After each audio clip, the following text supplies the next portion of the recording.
Orange is the new black. And if you understand what I mean, you would understand that I'm as curious as you are.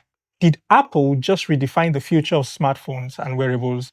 I mean, this iPhone 17 lineup is here. It's thinner than ever, it's smarter than ever, and it's packing features that we've never seen before.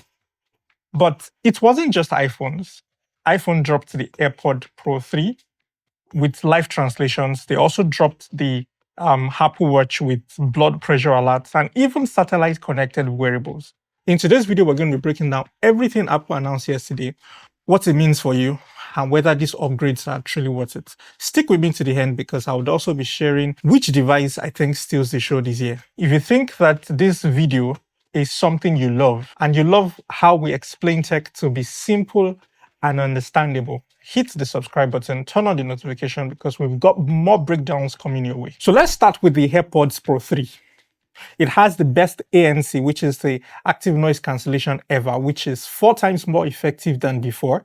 It comes with live translations and also comes with Apple Intelligence.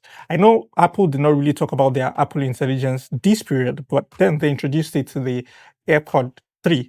It has real-time cross-language conversations, which means that when you're having a conversation with somebody in real time, it's actually translating for you. It was redesigned to fit with 5 ear tips, and it is IP57 water resistant. You can sweat and do quite a number of things with it. The heart rate sensitivity and calorie tracking directly inside AirPods, which is something that is new. It has workout body voice, which is like coaching powered by their AI, and it has a longer battery, which could last as much as 5 hours with active noise cancellation and 10 hours with transparency. Imagine traveling abroad and then your AirPods translate conversations live into your ears. Would you use something like that? Drop a comment below and let me know what you think about that. And let's move to the new Apple Watch Series 11. They released the 11. They released the SE3, the Ultra 3. Let's start with the S Series 11. Now, the Series 11 now comes with the new 5G, 24 hours battery life. It has the hypertension detection, which is a silent killer feature. I mean, what do you think? It has the sleep core for deep health insights. And it also has the ability to connect with the towers and communicate for emergency purpose. And when we come to the SA3, for the first time, always on display is now available on the SA3. It has temperature sensing and sleep alerts. It has faster charging, and it is still affordable because what they've done is made sure that all their wearables are actually really easy to use and really accessible to everyone depending on your budget. Now let's talk about the Ultra 3. It has the satellite connectivity for SOS and messaging in remote areas. And Apple says it comes with 42 hours battery life, which is the largest Apple Watch display ever. It is eco-friendly, which is 100% recycled titanium. And I think these are the only devices that they did not scrap titanium on. Looking at all the features that Apple has actually packed into their watches, which of these watches do you think you'll be picking? Is it the budget-friendly SE, the balanced Series 11, or the beastly Ultra 3? Let me know what you think about their Apple Watches in the comment section. So let's talk about the iPhone 17. It now comes with a bigger screen, which is about 6.3 inches. And for the first time, they've introduced the 120 Hz refresh rate promotion into the iPhone 17 series. And when I mean the iPhone 17, I mean the ordinary version, not the Pro. And obviously the Air is just a new addition. So now you have 120 refresh rates, and it has 3000 nits peak brightness, which is something that I think works well because it means that even when you're outdoors, you can still see your screen very well. And they also introduced the ceramic shield, which is 3 times scratch resistant.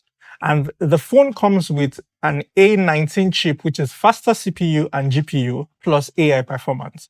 Apple claims that the iPhone 17 has an all-day battery plus 50% charge in 20 minutes, which is something that is amazing. And let's talk about the cameras. It comes with a 48 megapixel dual fusion system.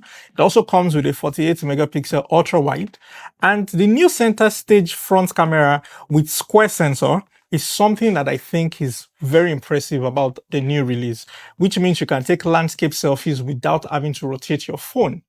If you're enjoying this video right now and you're enjoying how we've been able to break down the videos, I think it will help if you are able to reach more Apple fans like yourself by sharing this video to your friends and to people around you.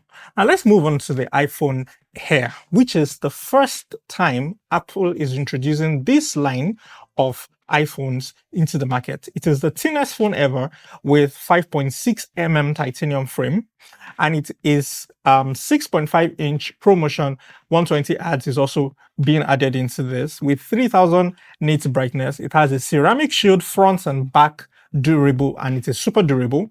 It comes with A19 Pro chip plus N1 networking chip, which includes Wi-Fi 7, Bluetooth 6, and Thread. It comes with C1X modem, which is faster, 10 times more efficient. And the camera, obviously, just one camera. Apple says is 48 megapixel feature system with a dual capture video. It comes with eSIM only worldwide. And Apple claims that it has an all-day battery with adaptive power mode. Now, it also comes with an accessory, which is the slim MagSafe for the phone to make sure that they actually catch up with battery life they claim. And it has a crossbody strap, which is an accessory that you can get.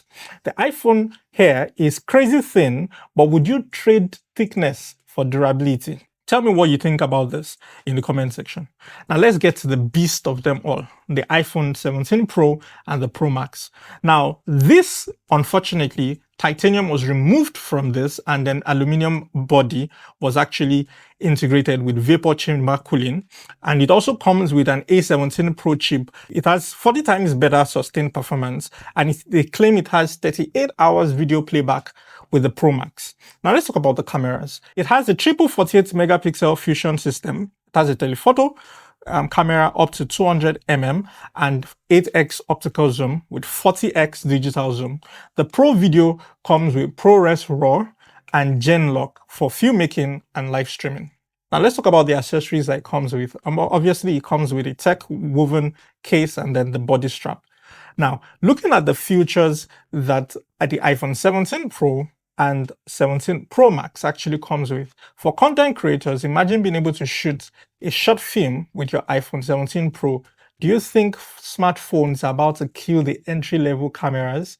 Let me know what you think about this in the comment section. Now, from the AirPods Pro 3, having the best audio plus fitness headphone, to the Apple Watch having health guidance on your wrist, to the iPhone 17, which is actually a solid upgrade for most users because, I mean, this time around, Apple is not really promising something that they are not delivering. To the iPhone Air, which is a new design breakthrough. To the iPhone 17 Pro, which help filmmakers achieve their dream.